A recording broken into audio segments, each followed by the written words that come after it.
A'udzu billahi minasyaitonir rajim wa bihi nasta'in wa alayhi natawakkal wassalatu wassalamu ala asyrafil anbiya'i wal mursalin amma ba'd. Assalamualaikum warahmatullahi wabarakatuh.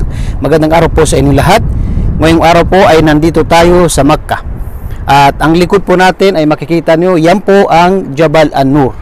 At dito po ay makikita din na may malapit po, may kalapitan po yung Masjidil Haram. Makikita po yung malaking relo na kung saan dyan po nakalagay sa baba niya ang Masjidil Haram. At dito po sa likod natin, ito po ang tinatawag na Jabal An-Nur. At mamaya po ipapakita natin yung larawan ng kuweba na kung saan doon nagmumuni-muni ang propeta sallallahu alaihi wasallam at doon ibinabasa kanya ang unang talata sa banal na Quran sa pamamagitan ni Anghel Jibril, na ito ang talata na Iqra bismi rabbikal ladzi khalaq. Ito yung magbasa ka, na nangangahulugan na ang relihiyong Islam ay binibigyang kahalaga ang kaalaman at ang pagsasaliksik ng kaalaman.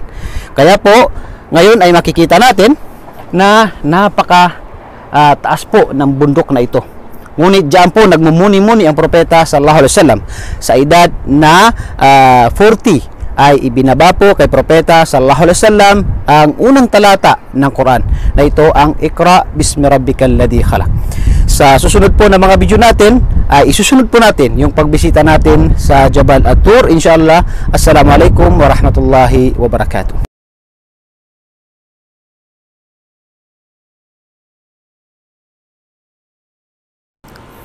Bismillahirrahmanirrahim.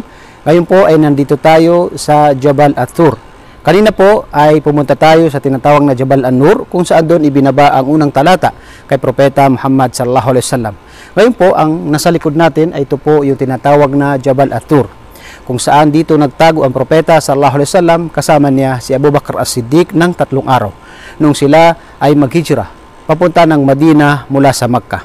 At isa po sa mga nangyari sa Jabal An-Nur ay dahil po sa paghahanap ng mga hindi mananampalatayang Quraysh kay propeta sallallahu alaihi wasallam, dahil sila ay nagbabalak na patay nila si propeta sallallahu alaihi wasallam, at bumaba sa kanya si Anghel Jibril at sinabi niya na ngayong gabi ay ikaw ay maghijra na.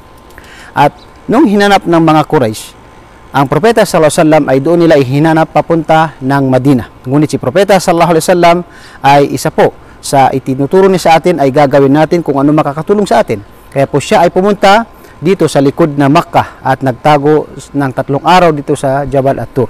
At yung kuweba na yun, nung dumating sila, yung mga Quraysh, ay halos nandun na sila sa tinatawag na malapit sa kuweba ng Thawr. Ngunit hindi sila nakita ng mga hindi mananampalatayang Quraysh. At doon nga, yung ibinaba na ayah na idh yaqulu li sahibihi la tahzan innallaha ma'ana, na sinabi ni propeta sallallahu alaihi wasallam na huwag ka matakot o Abu Bakar, dahil kasama natin ang Allah subhanahu wa ta'ala at hindi tayo pababayaan.